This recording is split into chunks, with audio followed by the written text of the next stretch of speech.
Hey everybody, welcome back to 111. We're in our fourth module, Missiology. We're coming around that final curve into the home stretch, and we need to finish strong. And so let's persevere to the end, and let's ask the Lord to be with us here in this session. We're going to get after some great stuff and some wild stuff. We're going to talk about rope burn and lepers and going all in, with Jesus to complete the task. And so it is safe to say that the heart of God is missional. He is a sending God. He sends his son sends the Spirit.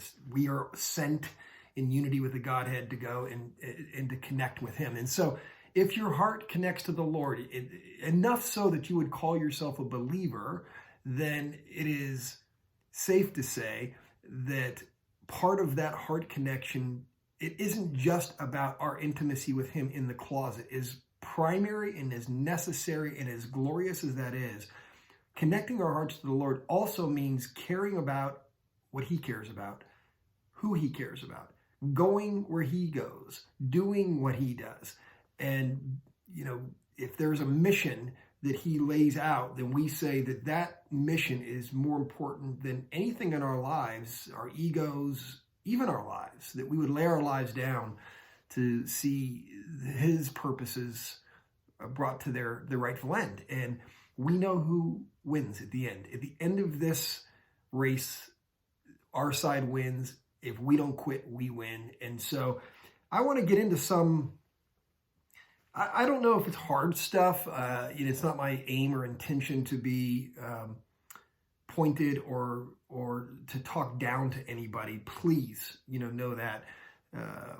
Whatever pastoral heart or aptitude I have, I hope it comes through in this, that as we talk about maybe some of our, the ways in which we lapse a bit in this area. It's not because I'm mad or because I think God's judging you or your church or us. It's that I think we have to be awakened to the reality that there is work to be done, and the Lord, there's just some things for which heaven waits on earth. And, I'll give you an example. We oftentimes treat missionaries who return home like heroes, like they are very special for the work they do. I consult with missionaries all the time that are like incredulous. They don't quite know they don't know what to do with it. It's awkward to them. And I tell them all the time, look, you're not a hero. You're nothing special. Although I really do think they're special because it's such a rare occupation, selling everything you have and going abroad to reach people with the gospel. It's just amongst the rarest of occupations in the world. But the reason that we classify missionaries as heroes for the work they do, as an old famous pioneering missionary used to say, is the reason we do that is to justify our own lukewarm existence. In other words, if we're normal Christians and we're staying home and we don't know why we're staying home, we just think we don't want to go, and they're going off to the uttermost parts of the earth to do dangerous and difficult things in dangerous and difficult places, then the way we justify that is to say they must not be like us. They must be super Christians. They must be heroic in what they're doing. And, they're not. They're normal people who have cast their entire lot in with the Lord. They have a sense of urgency about not just the task, but really about their obedience to walk with him wherever that might lead them. And so that's what we're going to dive into. Let me first pray and we'll dive in. So Lord, we ask that your eyes would search the whole earth in order to strengthen those whose hearts are fully committed to you. Let our hearts be fully committed to you, Jesus. Lord, you are the great high missionary. You gave up everything that's rightfully yours, the ultimate glory of dwelling within the Godhead, Father, Son, and Spirit, and you made yourself nothing. You clothed yourself in flesh. You breathed our air. You walked on the same dirt we walk on. You became a servant. You died the worst death. You drank the entire cup of God's wrath. You bled and died on the cross that we might live. And we ask, Lord, that you would connect our heart to yours, that we would feel the compulsion to reach whoever it is you'd have us reach. People living under our roof, people living in our neighborhood, people living in our community, people living in our region, people living on the other side of the world. Reaching and caring about people we love, and reaching and caring about people that we don't know and don't love. And Father, sometimes perhaps, as we've talked about earlier, love for enemies, love for those who we have every right to not love, is one of the most provocative ways that we represent you. So I ask, Lord, that you would tune our hearts to your heart. In Jesus' name, amen. Well, let me first start by talking a bit about our role, our ministry to missionaries and those who are serving this capacity. A guy by the name of John Piper, pastor theologian, says there's three types of people in the world regarding their relationship to world missions. There's those who go, there's those who send, and there's those who are disobedient. We obviously want to be in that first or second category. And so I want to spend some time talking about how we do that, how we get ourselves connected either in the going or the sending. There's a story I love to tell. It comes from a man who is, well, the life of a man who is classified oftentimes as the father of modern missions, William Carey. And Carey, he lived in a time, I'm trying to look here at some notes and figure out the date, in the late 1700s, and he was connected theologically with a group of people who believed that there was no compulsion to go to the ends of the earth to reach heathens who didn't have the gospel, because that's God's job solely. In his sovereignty, he'll reach those he wants to reach, the elect, and he will not reach those he doesn't want to reach, the damned. It's up to him. It's not up to us. And that didn't wash with Carey. He couldn't make sense of that. And he wrote a whole manifesto, and this was his really snappy title: An Inquiry into the Obligations of Christians to Use Means for the Conversion of the Heathen. And he preached this sermon that is titled the Deathless Sermon. It became known as the Deathless Sermon. And it really only is known for one sentence that helped change the world. And here it is: expect great things from God, attempt great things for God. I love that. Expect great things from God and attempt great things for God. And Carey begins to gather with a group of people, brothers, and they begin to explore the what is the call on their lives, the missional call that's on their lives. And they're praying and fasting. They were meeting regularly in the back of a parlor of a widow's house and this little village in England. And one night, Carey finally says, guys, it's as if God's asking me to go down into this deep, dark mine that is India and to explore it. And he's like, I'm willing to go. I will go and explore that mine. I'll go down the rope and explore that mine. But my question to you is, if I go down the rope, will you hold the rope for me? It's a profound question, and there was a guy there with him around the table that was a good friend of his named Andrew Fuller. Excuse me. And Andrew Fuller says, yes, I will hold the rope. Carey then packs his bags and goes to India. Fuller then, for the next 25 years, advocates for Carey's ministry all throughout England, preaching several times a day in places, talking about the primary need for us to engage, to go to those who are unreached, and to talk about the work that Carey is doing to raise resources, to recruit missionaries. He tirelessly does the work of supporting Carey's work in India. And his first wife dies, his second wife is with him, and for, like I say, almost between 25 and 30 years he does this work. His second wife says his labor for, I think it was called the Baptist Mission Society, leads him to his death. He works himself to death. I'm not saying that's a good thing, it's just the reality. But here's the thing: Fuller never once leaves England. He never goes anywhere. He never once leaves England. Fuller put his hands on the rope that is the ministry of William Carey, who was down the rope into India, and Fuller never lets go. And so here's the question I have for you that you have to consider. In the birth of modern missions, you have Carey goes down the rope to India, Fuller who holds the rope in England. Who's more important, Carey or Fuller?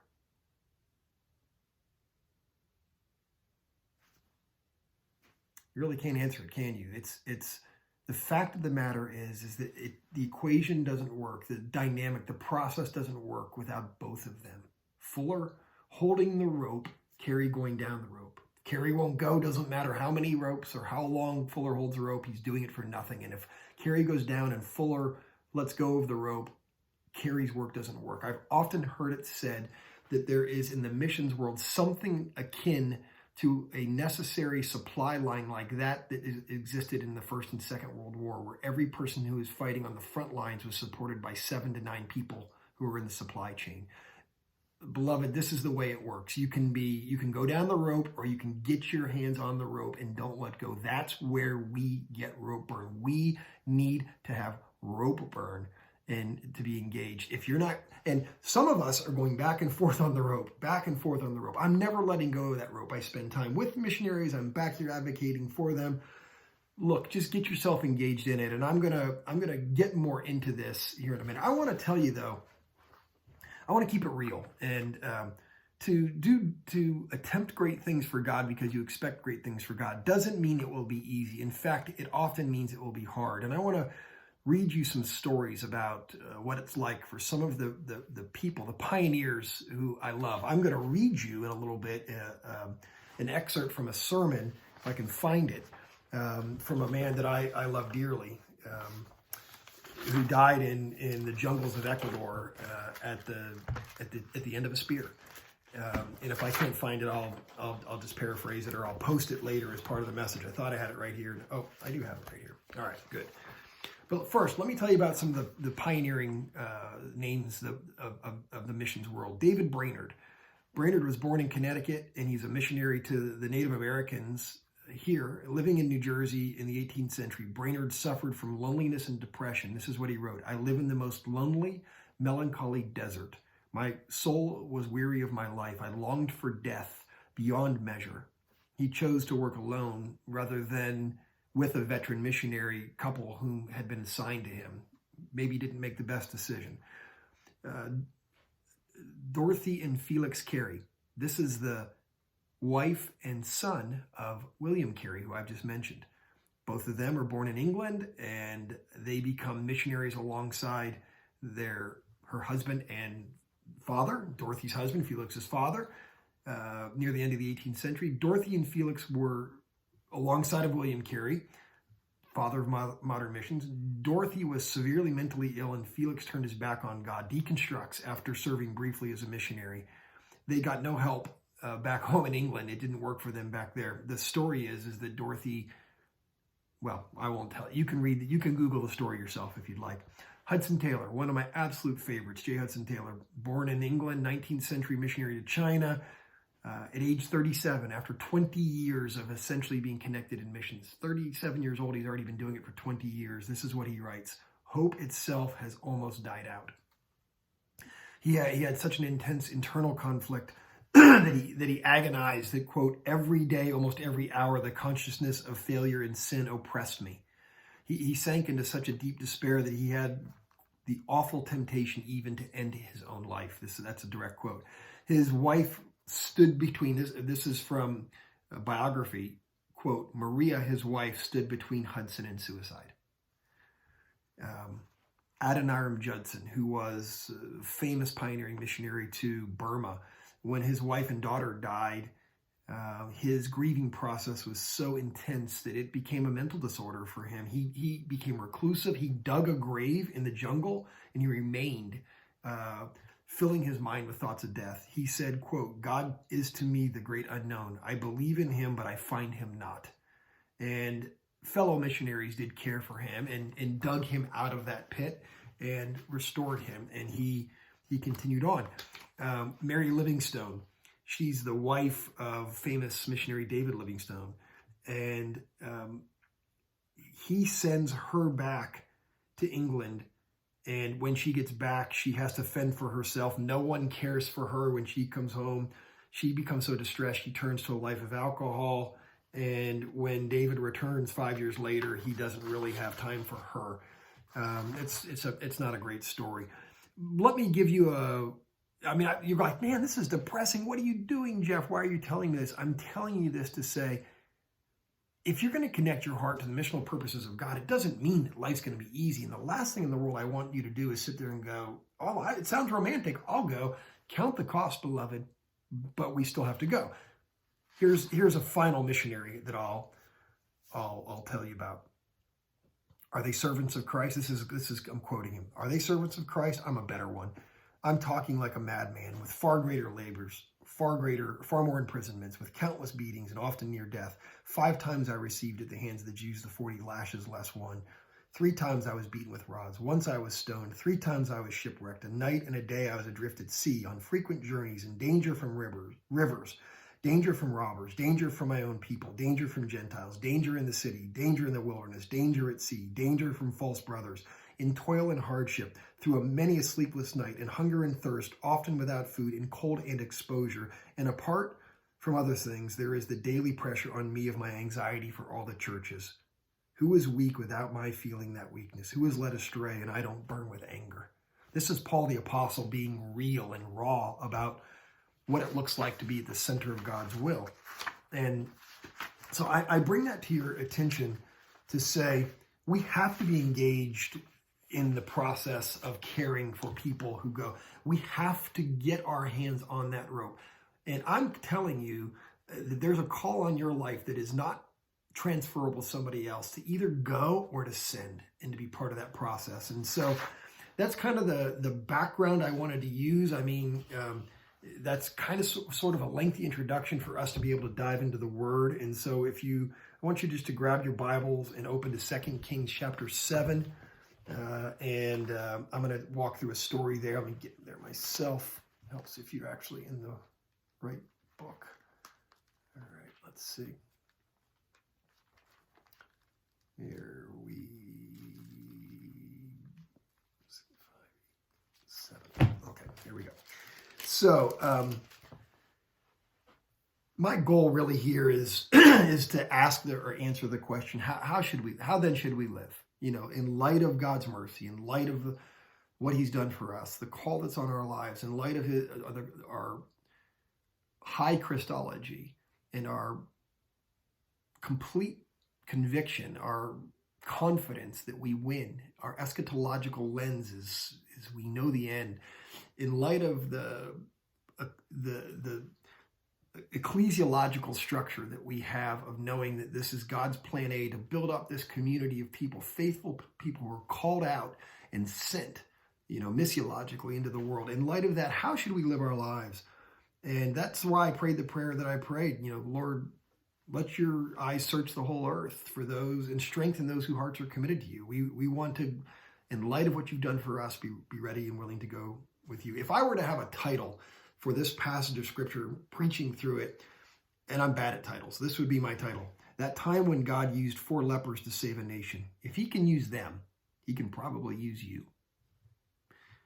Not so good. My alternate title would be The Power of Going All In. What it looks like when we go all in. Let me give you a little background. This is a really terrible time in the life of Israel, the northern kingdom. The Syrian army has laid siege on the northern kingdom of Israel. There's famine, there's desperation, there's garbage selling for like months of wages. Children are being cannibalized. God is blamed for all this. Elisha brings a word of hope, but it's rejected by one of the king's most trusted officers. Elisha further prophesies that mocking officer is going to see the miracle of God's provision, but he's going to die before he tastes it. Because you've mocked the God of Israel, you're going to see him move, but you're not going to experience what he does. 4 lepers save the day, as I've already mentioned. Elisha's prophetic word comes true. The mocking officer sees the miracle, but ironically, he's trampled by the people at the city gate who are trying to get to the food. Happy ending, fade to black. And I want you to imagine, the king goes for a walk on the ramparts. He encounters a woman who is so desperate. for justice, because the day before she had given up her son, her child, to be eaten. And now today her neighbor won't give up their child. And she's saying, King, do something. This isn't fair. I've given up my child. She's not giving up her child. Imagine a nation that's drifted so far from God that it's divided against itself, and mothers give up their babies to death. Let the reader understand there. Let me walk through this passage and make some points that I think will connect to this idea of we need to go. And that, I don't know what it means for you exactly, but it's got to mean something. So let's walk through and see. Verse 3. Now there were 4 men with leprosy at the entrance of the city gate. They said to each other, why stay here until we die? Giving you the background, the horrible situation. 4 guys outside the city gate. That's where lepers are cast, outside the camp. And here they are outside the camp. And they've come to this realization that, what are we doing here? And I know what you're thinking already. I'm telling you, this is a missions passage, and these guys are just at the city gate. They haven't connected 2 or 3 flights and found themselves in, other side of an ocean. And I know what you're thinking, that it's not really missions, but my view is we have to live our whole lives on mission. I do believe there's a difference between global missions and local ministry, but really there isn't at the end of the day, because if I go across the world to Afghanistan and I lead an Afghani to Christ, what's the Afghani going to do? Does he have to leave Afghanistan to be effective? No, he begins to lead his neighbors, his countrymen, his tribe to the Lord. It's, my job's done. I've infected him and his family with the gospel, and then it takes root, and then off they go. And so they don't have to leave to be effective. So obviously the ultimate question we have to ask is, are we willing to do it? Are we willing to bloom where we're planted and be relevant where we are? Hudson Taylor used to say, I'm paraphrasing it, but he essentially said, if you won't do it in England, you'll never do it in China. He began to live his life as a missionary in England, dressed like the Chinese dressed in his day, began to study Mandarin, got a Bible. He basically learned Mandarin through a New Testament written in Mandarin. And that's how he studied, by just studying the Bible. He would line up an English Bible and this Mandarin written Bible, and he would just put them side by side, and he would learn that way. He does this for, I think, 7 years before people think he's nuts, because he's living like he's Chinese in England. He's basically saying, God's put this call in my life. I can't get there yet, but I'm going to begin living missionally right now. I'm going to do everything I would do in China right here. I'm going to reach the lost. I'm going to give my money away to those who are in need. I'm going to rely on people for support. I'm going to trust the Lord to provide for me every step of the way. His stories, go read his autobiography or his journals or the stories written about him. Unbelievable how he lives by faith. Here's the deal. Here's convergence, though. The way that the Lord's work converges. It's local and it's global. We don't get to choose. It's Jerusalem, Judea, Samaria, and the ends of the earth. These 4 lepers are not heroes. They are nobodies. And I love that they're nobodies. It means none of us are excluded. You might be a 1 talent person. You're probably a 10 talent person. I'm a 1 talent guy. It doesn't matter. The question is, what are we going to do with it? God He wants to use us all. It doesn't matter, what the world has said about you, what category or classification you've been cast into. That's not the lens the Lord sees you through. You need to look into the mirror and see yourself with heaven's eyes. He doesn't care if you're essentially a leper amongst your people. He will use you, and we'll talk more about that. Also, there's 4 lepers, and I think there's just incredible power in 2 or more. The application for you out of this is, don't go alone. Whether you're doing ministry in your neighborhood or you're going to the ends of the earth, don't go alone. Connect your heart with other people who are connected to the Lord. Get into a fiery fellowship of burning hearts and go together. All right, let me move on. So there's 4 men with leprosy at the entrance to the city gate, and they say to each other, why stay here until we die? If we say, we'll go into the city, the famine is in there, and we'll die. So if we go inside back into the city, which we really can't, but even if we do, there's nothing to eat there, we're just going to die. And if we stay here, we'll die. So let's go over to the camp of the Arameans, the Syrians, and surrender to them. If they spare us, then we live. If they kill us, then we die. I mean, in a way, you're like, this is a ridiculously hopeless situation. If we stay where we are, we die. If we go back to where we came from, we're not going to make it there, we'll die. If we go over to the enemy, we're probably going to die. But I'm telling you, beloved, this is exactly where we need to come to in our walk in faith. I heard a friend recently say, you might have grace, but you've not looked into the grave. There might be grace on your life, but you've yet to look into the grave. You've yet to look into your own grave, seen your mortality, been crucified with Christ, crucified the flesh, and died and been risen again and said, death can't hold me. It couldn't hold him down, and it can't hold me down. I can go anywhere. You have to face your mortality. Come to the end of yourself and come to the end of your options for you, all the self options. Die to those, give yourself to the Lord and see what happens. Paul says it this way, I've been crucified with Christ. It's no longer I who live, but Christ who lives in me. In the life I now live in the flesh, I live by faith in the Son of God who loved me and gave himself for me. Galatians 2:20.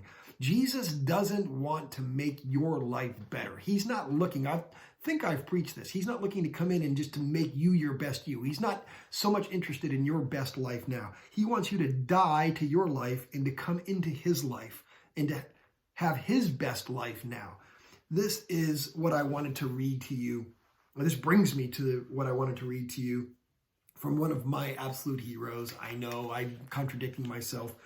You're not a hero, but to me, that's kind of the place he holds. His name is Nate Saint. He was a missionary in Ecuador alongside of 4 other missionaries, most notably, or I think most famous, Jim Elliot.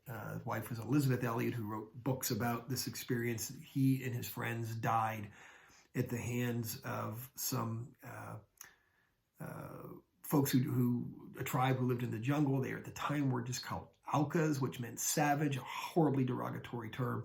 And Nate Saint and his friends said, Jesus bled and died for these guys. I'm willing to do the same.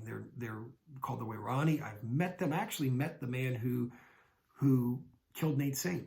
He came to the Lord. But this is what Nate Saint says about his life about 7 years before his death. So this is 1949. This is, World War II is still fresh in our rearview mirror. And he is a pilot. And he's preaching a message where he's reflecting on the last World War and what it means for us in our lives. His message was titled Expendability. During the last war, we were taught that in order to obtain our objective, we had to be willing to be expendable. And many lives were spent paying the price of our redemption from the bonds of political slavery. This very afternoon, thousands of soldiers are known by their serial numbers as men who are expendable. And during the last war, we saw big bombers on the assembly line, row after row, powerful, costly implements of war. Yet we actually knew that many of those bombers would not accomplish even 5 missions over enemy territory. We also knew that young fellows, many of them volunteers, would ride in those airborne machine gun turrets, and their life expectancy behind those guns was, with the trigger pulled down, only 4 minutes. Tremendous expendability. We know that there is only one answer when our country demands that we share in the price of freedom. Yet when the Lord Jesus asks us to pay the price for world evangelization, we often answer without a word. We cannot go. We say, it costs too much.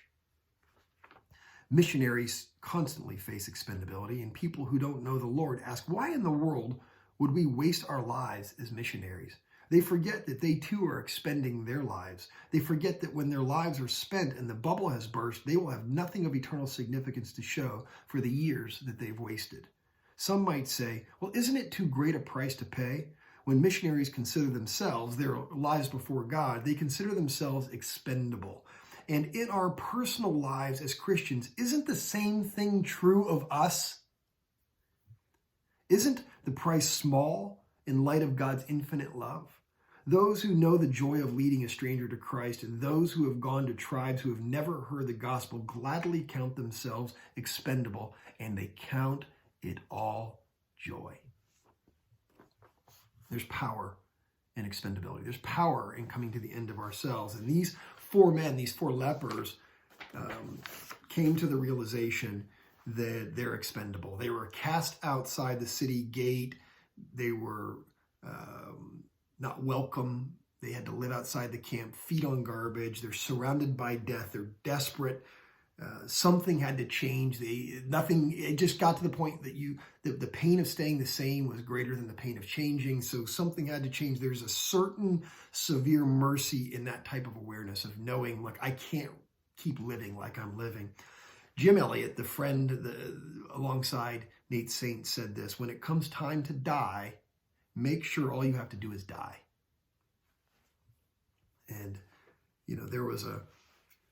there's a story of a ship called the Empress of Ireland that went down. It sunk with 130 Salvation Army officers on board. That's important to me for a lot of reasons, not the least of which is this town that I live in now is some pretty significant Salvation Army presence that's here. And I just have always been very amazed by the stories that come out of the Salvation Army. 109 of those officers that went down with the ship, 109 drowned, and not one of the bodies that was picked up had a life preserver. And there were a few survivors who told the story that the Salvation Army officers realized there weren't enough life preservers for everybody, so they took off their life jackets and strapped them on everyone, even upon the strongest of people who were there, saying this: I can die better than you. I'm ready to go. I know the Lord. I'm ready to be with him. And so they willingly gave up their life preservers. I mean, think of the metaphor here of that the very device that would preserve their life, they give to another, that their life would be preserved because they had counted the cost and counted it all joy to be expendable for the Lord that another might live. Paul says it this way in 2 Corinthians 12:15. He says, so I will gladly spend for you everything I have, and I'll expend myself as well. Paul's saying, I'll give it all. I'll give everything to see you come to know the Lord and to walk with him in a deep way. I'll even give you I'll expend everything within myself. And then he says this: if I love you more, will you love me less?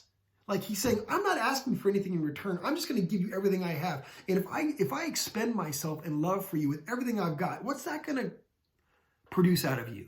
He's saying, my thinking is, if I love you more, you're not going to love me less. I will gladly expend myself to see you love the Lord with everything you've got. Let's move on. The next several verses, 5-7, it goes this way. Here's the story. 4 lepers outside the camp come to the end of themselves, realize they don't have nothing to lose. At dusk, they got up and went to the camp of the Arameans. When they reached the edge of the camp, no one was there, for the Lord had caused the Arameans to hear the sound of chariots and horses and a great army, so that they said to one another, look, the king of Israel has hired the Hittite and Egyptian kings to attack us. The Aramean army is looking around, hearing this sound and going, oh my gosh, the king of Israel brought in reinforcements with neighboring nations and they've got us surrounded. We're done. We're doomed. And so it says they got up and fled in the dusk and abandoned their tents and their horses and donkeys. They left the camp as it was and ran for their lives. They just left the camp and just took off running in every direction, just scattered. The 4 lepers arrived to the camp and find that the battle has already been won. Their whole plan of maybe they'll kill us, maybe they'll spare us our lives, it's gone. I mean, this is the way it works. This is the ludicrous economy of God, that we think the worst case scenario is we die. The best case scenario is we don't die. We maybe get a nibble to eat. And God's scenario that he sets up is so ridiculously more than we deserve. It's so ridiculously more than we would ever ask or imagine. It's grace that the battle would be won before they even get there. We know who wins in this story, and we know who wins in our story, which gives us the confidence to go boldly into the world. It's not karma. It's not round and round she goes. Where she stops, nobody knows. We are a story people. It has a beginning and a middle and an end, and God secures the victory for us. That's the way the story ends. This is back to eschatology, but this is where it intersects with our missiology. This is why having that GPS set to knowing how it ends is going to matter. When we know he secures the victory for us And his strategy for doing it is sound. In this case, he just makes sound. They hear, I don't know if they imagine the sound, if he causes the wind to ruffle in a certain way, but these guys hear what sounds to them to be an approaching army. That's it. That's all he does, and they scatter. Maranatha. I mean, this is the power of God to win battles. This is a beautiful, beautiful picture of grace. Verse 8, the men who had leprosy reached the edge of the camp, entered one of the tents, and ate and drank, and then they took the silver, gold, and clothes, went off and hid them. Spoils of war, everything's left behind. They take what they have, gold, clothes, silver, food, everything, and they hide it. I almost don't need to even give any commentary here. It's just so self-descriptive, self-convicting, self-explanatory about what it means to be consumers of the stuff that's around us, to be concerned about self above all else. They returned and entered another tent and took some things from that as well and hid them also. So tent to tent to tent, just gathering this up. I mean, I've been in this frenzied place before, like, everything's free for the next 5 minutes. I mean, it's like looting, it's like, everybody's doing it. Let's get, I got to get what I can get, because if I don't get as much as I can get, you're going to get more than me, and I've got to get more than you. And so it's like a groupthink thing happens, and they just, these four guys are just tearing through, just trying to get everything they can. This is such a pertinent parable and sketch of what's wrong with many of our churches. It's a consumer mindset. It's not really about you. I know Rich has probably already shared in one of our sessions that old Barna statistic that like over 90%, or that around 90% of Christians, about 9 out of 10 Christians who identify themselves as evangelical born-again believers, when asked the question, why does the church exist, answer, to meet my needs. It doesn't work that way. All that stuff you have, all the stuff that you're acquiring, all the stuff that you're worrying about collecting so that you can work your rear end off for 80% of your life, so that in the last 20% of your life, you can have enough stuff to live comfortably, and then you're going to die and you go into eternity. And, we work so hard for this tiny little section of life, and all that stuff that you're gathering and accumulating, it's not really your stuff. I have a friend who, she goes in and out of countries that she's not allowed to be in. She's often interrogated as to her source of income. And she says, I don't really have a job, a conventional job. And they were like, well, how do you live then? How do you pay your bills? And she says, my father provides for me and pays my bills. And like, is your father rich? I'm like, my father is very rich. And so these resources aren't ours, they're his. And so my question to you right here, right now is, what about you? What about your resources? Who owns them? Who owns the stuff that you think you own? What's your attitude about the things that you have in your life? And I specifically want to take a moment here and address your money and unreached people groups. And in the interest of not wasting time, because we're 40 minutes in already, I'm going to just dive straight into the point. I want to talk to you about the approximately 3.1 billion non-Christian humans labeled by missiologists as unreached. And if we've already gone over this before, I'm not even apologizing. You need to hear it again. Unreached people groups, or UPGs, are made up of nations of people or ethno-linguistic groups, like language groups that exist within nations, whose exposure to Christianity is so minimal or non-existent that the gospel is not self-sustaining within that people group. There's not enough of a Christian witness that people group can exist as a Christian people on their own. They need outside influence. And these are people who desperately need faithful and unashamed followers of Jesus to bring them the story of their own redemption. There are roughly 7,000 unreached people groups, and that doesn't sound like much until you recognize that comprises more than 41% of the world's population. Again, 3.1 or so billion people. More than 95% of the unreached people groups live in a little sliver of the world that we call the 1040 window. Shockingly, when that label was given of a longitude-latitude sliver, called the 1040 window in the mid or the early 90s, I think, that window hasn't gotten smaller. It's probably gotten bigger. That area, though includes the majority of the world's Muslim, Hindu, and Buddhist populations. It includes Israel, most of the Middle East. It extends through West Africa. It's predominantly poor. It's mostly unevangelized. The 1040 window is the epicenter of the frontier of missions. It's the frontier. It's the epicenter of difficult places. Most of the people that remain unreached are unreached because they want to be unreached. They don't want to be reached. This is not easy places to go. You don't go in there and do, sidewalk VBS and have a little sinner's prayer and see people get saved. This is hard place to do ministry. And that's why it remains unreached, because it's hard. But with that in mind, again, that's the unreached people group side. Now I want to consider the money side. So this is the relationship between unreached people groups and money.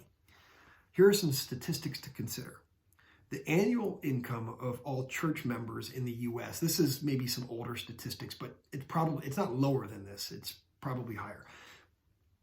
The annual income of all church members is approximately $42 trillion.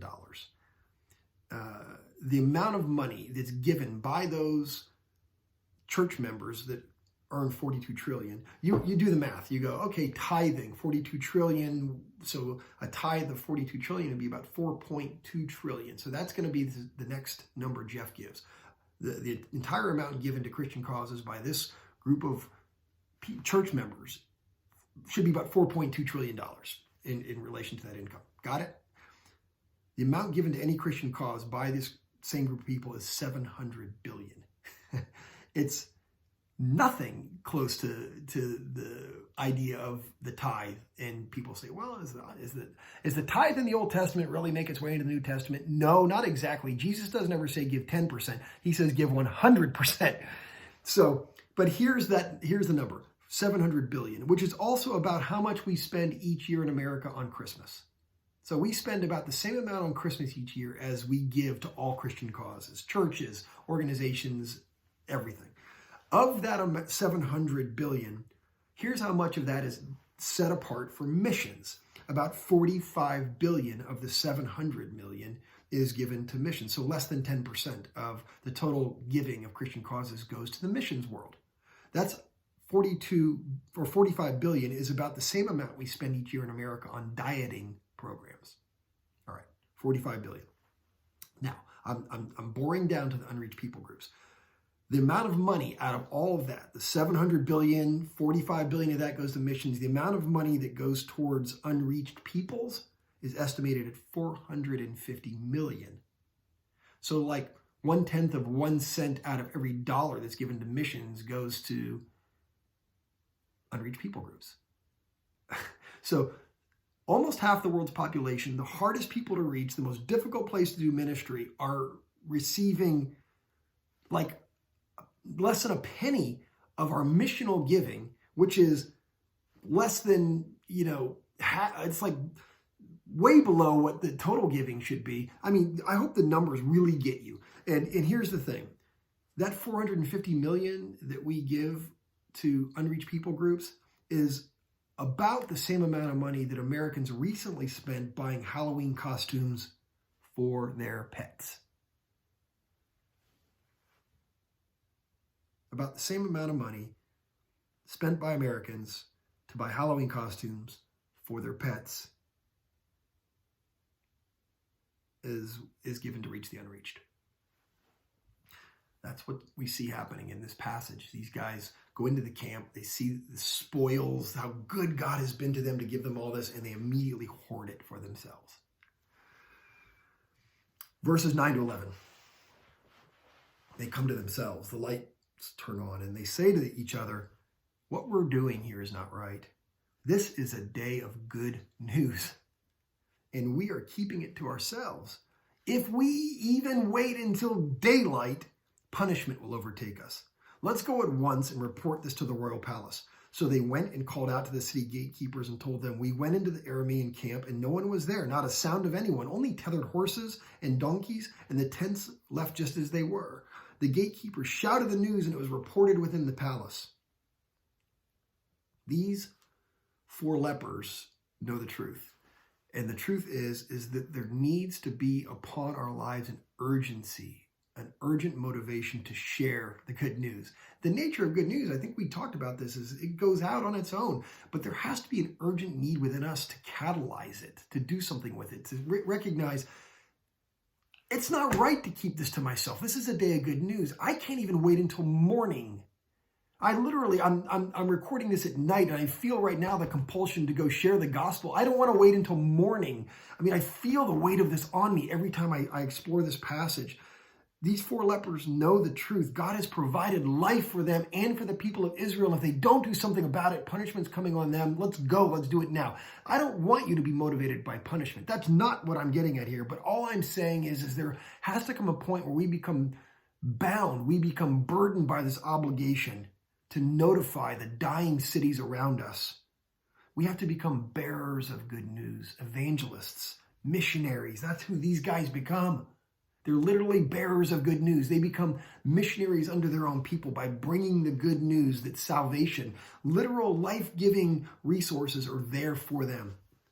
Hey guys, there's no need to die. This is what they're saying. God's provided abundantly and more than enough for all of us. He wants you to have life, abundant life. This is what we've come to preach, to proclaim, to announce to you. And so many of us, once we discover eternal life and the abundance that we have in Jesus, want to share immediately with those who are dying around us. But sadly, a lot of us don't. I mean, I will tell you that I look back fondly upon the early days of my diving in fully with Jesus. I wanted to share the gospel with everyone. I didn't always do it well. I was often a porcupine, hard to be around. I sometimes pushed too hard. I had to learn. I had to grow up in it. But I can tell you that what happened to me, and I've had to be reminded of this over and over again, is that as you begin to grow up and become more wise and winsome in how to share, that you can lose the motivation and the sense of urgency. And I don't know if I've told this story already, and I don't even have it in any notes I have here, but it's a good way to kind of get at this. I'll set it up with this illustration. There's this, we suffer from a lack of motivation. And there's this old story that Satan asks 3 demons for a strategy to stop Christians from sharing the gospel. And so the first one says, my idea is to tell him it's not important. He's like, that's ridiculous. It'll never work. The second one says, let's just tell him it's not true. And he's like, obviously they know the truth. There have been eyewitnesses of his majesty. The third one says, tell him it's not urgent. Just whisper in their ears, it's not urgent. And he says, that's it. That'll work. A friend of mine, who is one of the most gifted evangelists I've ever known, wasn't always that way. He came to know the Lord, fought in Vietnam. His best buddy didn't know the Lord, didn't fight alongside of him, and fought elsewhere in Vietnam. They communicated on occasion. And Randy knew that he needed to he had this amazing burden to reach his buddy with the gospel. They had an opportunity to take leave, and they were going to have a 3-day leave on the coast somewhere. And so the first day, they were just going to do R&R. And Randy said, we'll just relax for a day. We'll kind of unwind. We need to kind of decompress. And then the second day, I'll share the gospel. On the first day, Randy's friend drowned. And it's a horribly painful, difficult story. And Randy didn't just have to grieve his friend's death, but he felt this immense burden, this horrible guilt that he didn't share the gospel immediately. And he begged the Lord to speak to him about this. And he hears the Lord say to him, Randy, that's not on you. Like, that's not your fault. You have to live your whole life living in guilt. But I want this horrible thing that happened to be redeemed for good. I don't want you to ever allow this to happen again. And so my friend Randy will share the gospel with everyone he encounters. I've watched him pick up people on the side of a road who needed help and said, look, I'll take you to get gas. I have no problem doing that. But let me ask you a question. Where's your life with Christ? And the guy would say, my wife goes to church. He said, brother, I'm not asking you about your wife. I'm asking you about you. And by the time we get to the gas station and Randy's paying for the guy's gas, he's praying a prayer and following the Lord. His sense of urgency is so compelling to me. And we need to be motivated like these 4 lepers, like my friend Randy, not by fear of condemnation or punishment. We have to be motivated by love. This is that central verse in my life, 1 Thessalonians 2:8. It's back on the wall and the church in Jacksonville. Those of you who are from Jacksonville, you get to see it every Sunday. I miss it. I love it. That wall, I love the verse. We loved you so much. We were delighted to share with you not only the gospel of God, but our lives as well. That's the story. That's my call to ministry, sharing the gospel, sharing my life. I think I shared with you guys already the story of my son getting lost, at the theme park, and the way the Lord reminded me in my life to always have this urgency. So I won't go back into that again with you, but I will say this to you. There has to be a convergence.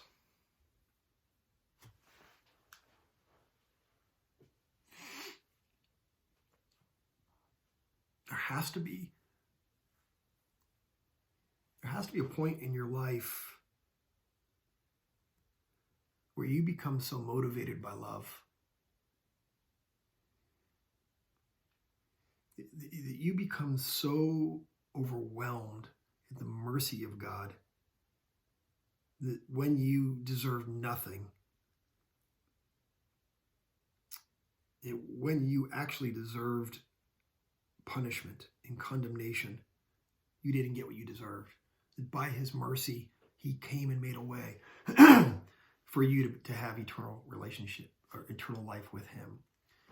And he didn't just give you what you deserve. He gave you more than you deserve. Again, the old illustration that I've heard is just this, that, justice is getting what you deserve. Mercy's not getting what you deserve. And grace is getting more than you deserve. And justice would be seen by you getting pulled over by the police officer and having to pay the $200 fine for your speeding ticket. That's justice. That's you broke the law, you pay the fine. Mercy would be the police officer says, I'm not going to give you what you deserve. I'm going to tear the ticket up or just give you a warning.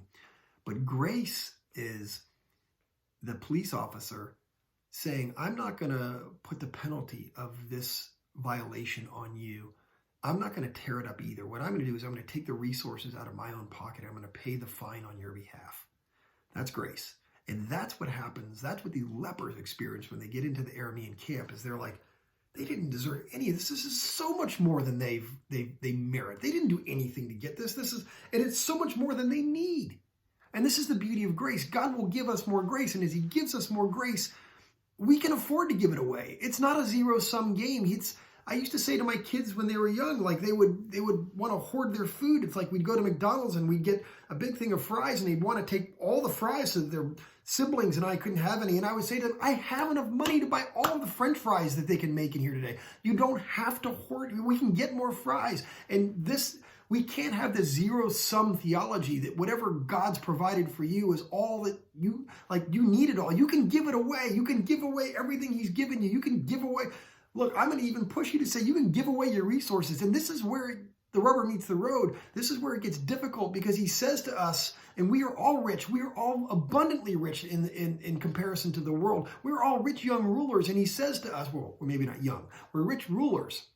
And he says to us, yeah, come follow me. I'm thrilled that you want to be part of my gang. Come. I've got so much for you to do. I have so much to show you. You're going to see signs and wonders, and you're going to be engaged in the miracles of God. So just go sell everything you have, give it away to the poor, and then come follow me.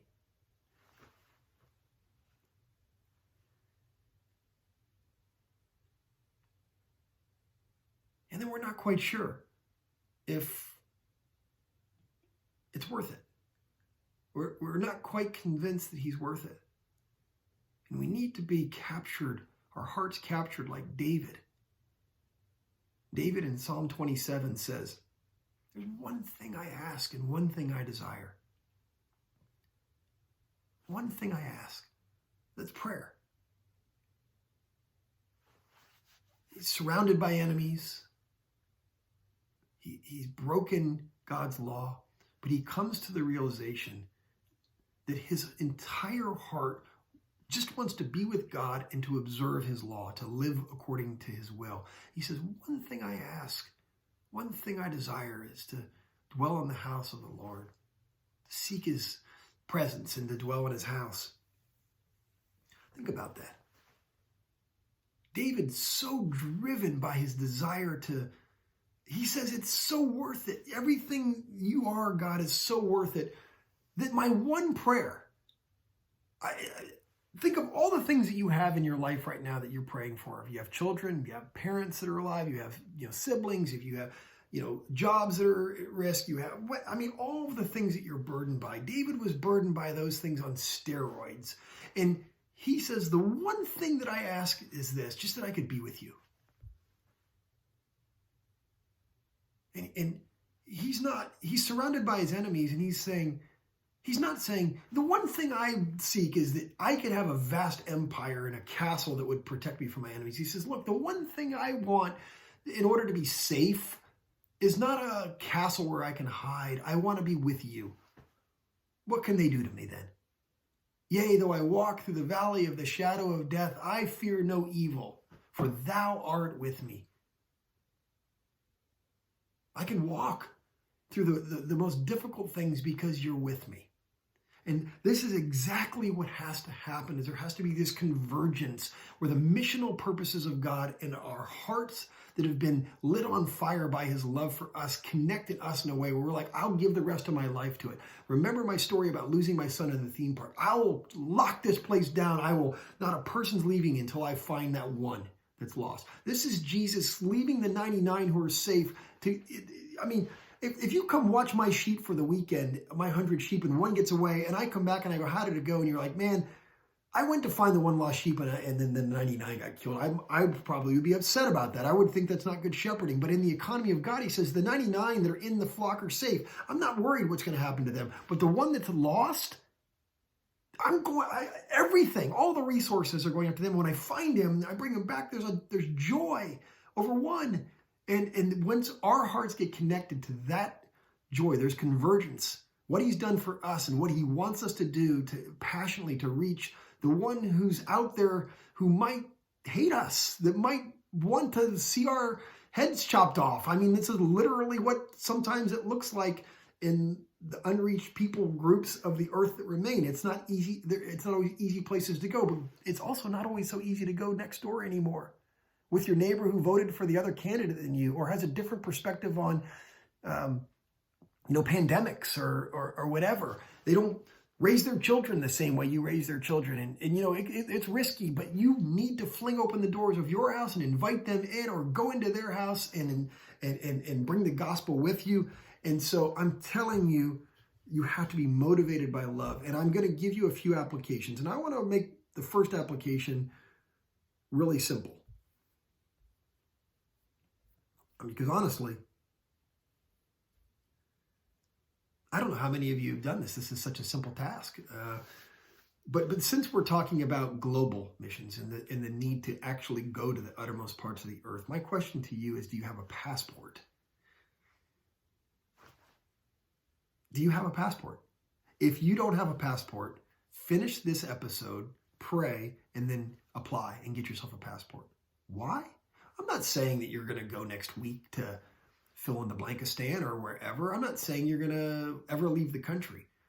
But if God called you to go, and your answer is, oh, I would love to go. I love that the church is asking me to go. They've actually even provided the money, and I can go to this really incredible place and declare the gospel, and it's going to make me uncomfortable, and it's going to be awkward, but man, it'll be exhilarating. I'd love to go and do all that. I just don't have a passport, so I can't go.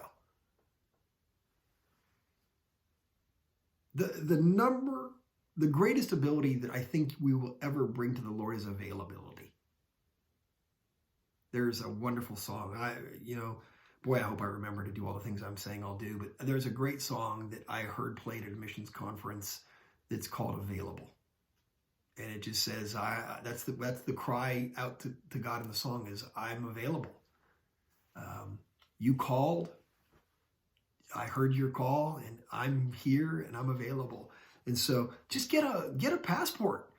Second thing, adopt a missionary or a missionary family. Look to our Malachi Network missionaries and adopt one of them. And when I say adopt them, I'm saying care for them like you care for your own family. Pray for them, support them financially, bring them into your home, know them, love them, get to know their situation so that you can really be ingrained and tied into their life and what's going on.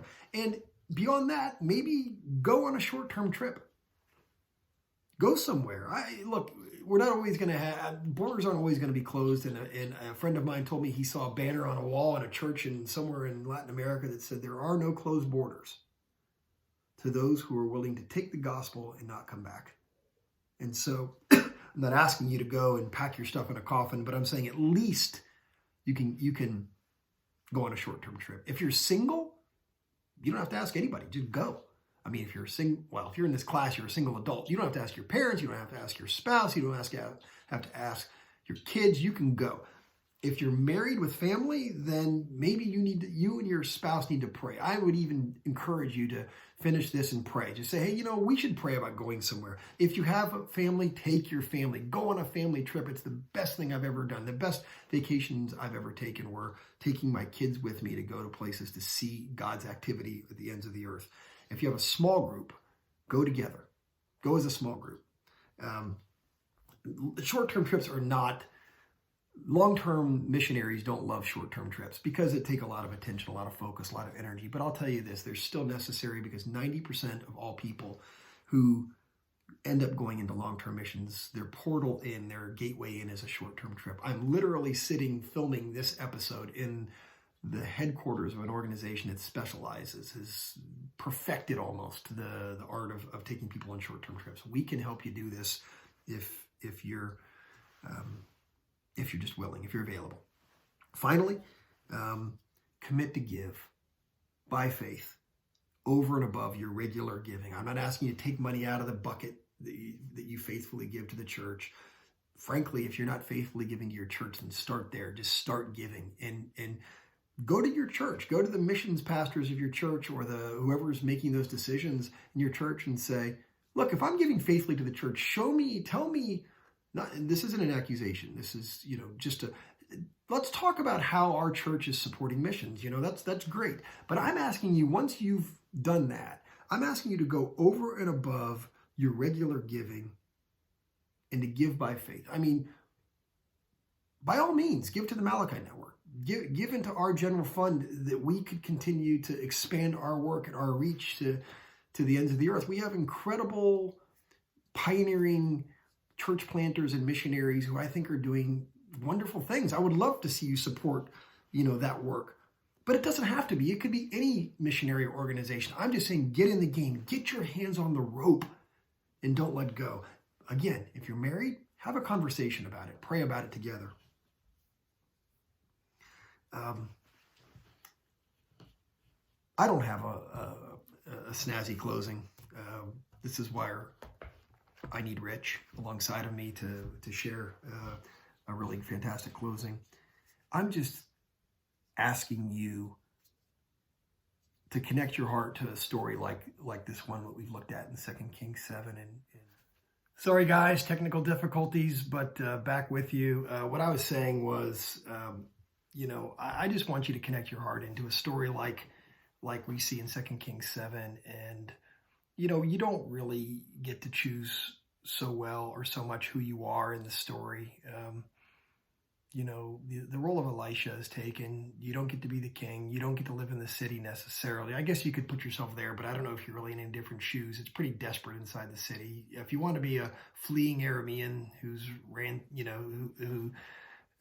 takes off because of the Lord's strategy, you can be that, I guess, if you want. But really, the place to be in the story is to say, Lord, let me be used by you like you used these 4 lepers. And, I just think, look to the story of William Carey and Andrew Fuller and determine who you are in that story. I'll challenge you with, this is what Hudson Taylor says about the whole idea of if you're called to go or not. And maybe we can let this percolate. He says, it will not do to say you have no special call to go to China. With these facts before you and with the command of the Lord Jesus to go and preach the gospel to every creature, you need rather to ascertain whether you have a special call to stay at home. That's put it right, pretty straight. And so you might need to call to ascertain. Obviously, it's the desire of God for the gospel to go to the ends of the earth and then he'll come. And so there's no doubt that this is his heart and his plan and what he's purposing. So I think we do have to ascertain if we have a special call to stay. And many of you do. It's fine. Many of you do. But what I'm saying is, even if you do pray and you get that word that you're called to stay with your hands burning on that rope, supporting it for those who are going down. And if you are called to go down that rope and you need to explore, what does that look like for me? Man, we would love to talk to you. And so let me just pray. Jesus, speak to each one of our hearts. We want to hear from you. We live in desperate times, and in many ways, I feel like I can identify with 4 lepers outside the camp with nowhere really to go except you.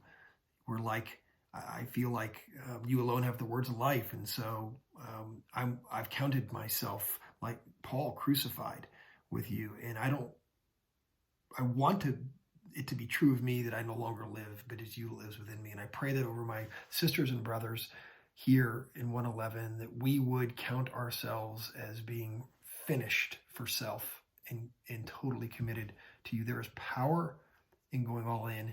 Help us to do so in Jesus' name. Amen.